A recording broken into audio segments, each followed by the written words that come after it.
Hey everybody, welcome back to the channel, welcome back for another video. Today we're going to be talking about the season premiere of Superman and Lois, the 2-hour season premiere we got last night, and I had just watched it tonight. And I gotta say that it was just a giant reminder of what the CW is giving up, changing its format, going in this weirdo direction of these game shows and board game shows, and just the reality TV that they're going for, walking away from this amazing programming that they've had for over, well, close to 2 decades at least. And, shows like Superman and Lois, in my opinion, have not been given a fair chance. We're in the 4th season, so they've been able to accomplish a lot, but just the writing, the story, and the way in which they're telling the story is just beyond anything that they've got going on anymore. And the fact that they're walking away from that and going to be losing a whole fan base is just beyond me. But I watched the premiere tonight, and it was just mind-blowing the way that they did it, the way that they articulated the story, I guess. And on top of all of that, we got these amazing actors that have been there since day one, most of them anyways. And then you have Michael Cutlitz come in and play Lex Luthor. And in my opinion, he's the best Lex Luthor we've had since Michael Rosenbaum. And someone that grew up in that point of the Superman legacy. He takes it, though, in a different direction. Like Michael Rosenbaum, he was very menacing. You could tell that he was very smart. He was a businessman. And this, Michael Cutlitz version, he's very intimidating. He's very just thuggish and just very scary all around as Lex Luthor. Just this different version of him, very dark. And it's just an amazing take on Lex Luthor, and to add on to what was already a great show. And I'm just very excited to talk about it. But the premiere picks up, and it's a 2-hour, it's a twofer, is after the fight, or it's the last remaining minutes of that fight between Doomsday and Superman after they've left the planet and they're on the moon of all places.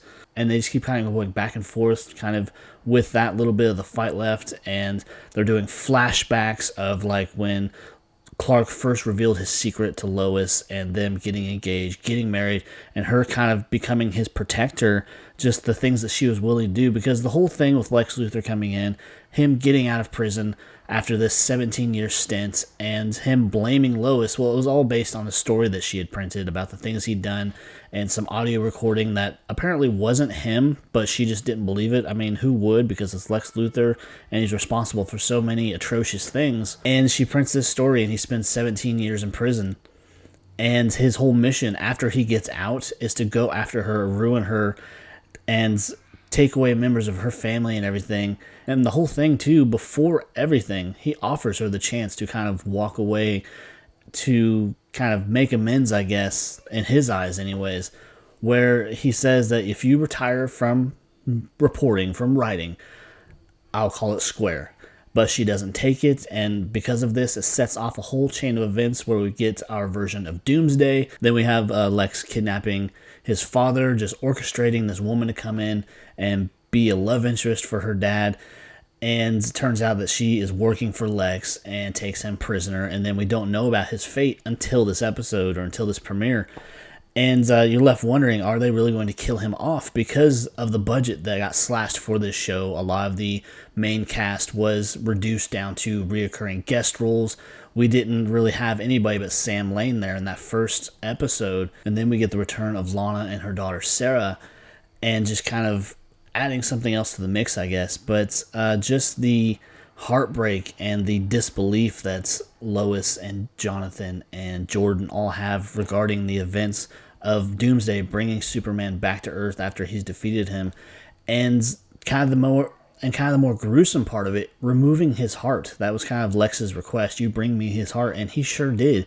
He removes Superman's heart, and so they take Superman to the fortress and kind of put him in a suspended animation with the artificial intelligence, or the consciousness, downloaded consciousness of his mother there to kind of look after him.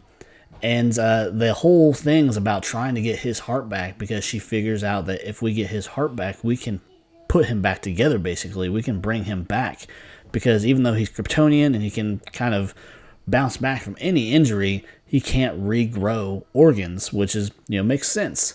And so she's all about, if you get his heart, I can possibly bring him back. And so Jordan takes it upon himself, as we've seen him in the past, go after Lex, track down Doomsday and try to get this heart back, but it's unfortunately all for naught.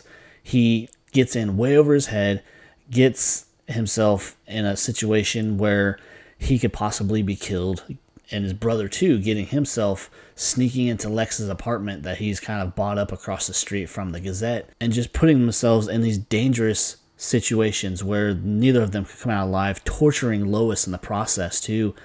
And it's just a very tragic story, this telling of the death of Superman. And as I mentioned, it's all for naught because Jordan fails getting his heart back. Lex actually crushes his heart in front of him. And so it's all about them. And this whole time, too, through the whole episode, Jonathan, he's not really talking a whole lot. He's kind of holding back, but you can see it behind his eyes. He's just growing more and more angry as the episode goes on, because I know from the teaser trailers that we got him blowing up at Jordan for doing what he did and just really letting him have it for trying to be a big shot, basically. And so I'm really ready for that. I'm really ready to see that whole scene, actually, because we, like I mentioned, we got that in the trailer, but I'm really interested to see how that scene comes about, because by the end of the episode, by the end of the premiere at least, because it's a twofer, that we see this buildup behind his eyes of him just getting more and more angry and just wanting to let loose and let Jordan have it, thinking he's this hero, but he's not. And so by the end of the premiere, we have them mourning over the fact that they failed to get his heart back, and just the chance of bringing him back, bringing Superman back, has slipped through their fingers. So I'm really excited to see the next episode, just the rest of this season.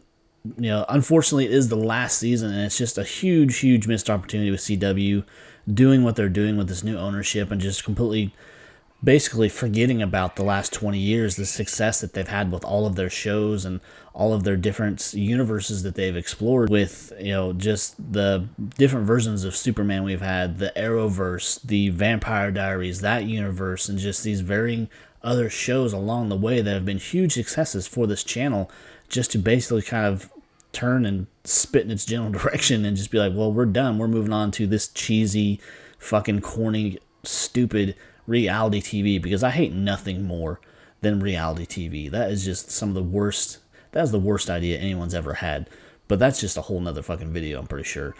But Superman Lois off to a great start for the final season. I'm so excited to see how it plays out, what they do to bring him back, because as we're led to believe now, Superman is dead. There's nothing they can do for him. They are going to have this whole funeral scene, I'm pretty sure, where they're supposed to bury him, and then Lex is going to, you know, strategically start coming after everybody, because the whole thing too, with him buying that building in town, he does it under one of his many shell corporations, and it kind of goes under the radar and gets approved by Lana, but she kind of goes back and is trying to undo what she did.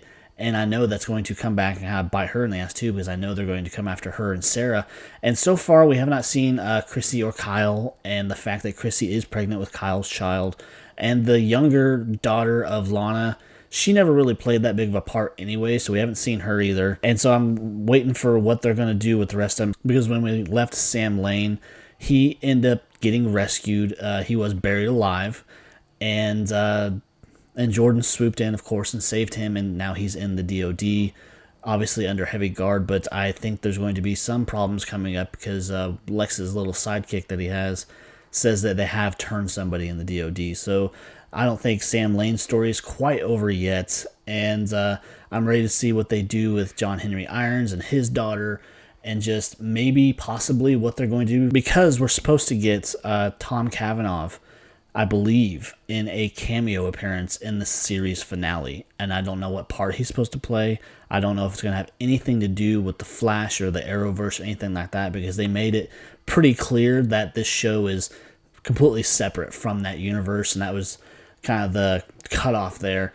But they still, of course, could kind of revisit that and jump into the whole multiverse angle again if they plan on doing that, because they also made it clear too that Superman is the only hero in that universe, but that is where the multiverse thing could come into play again.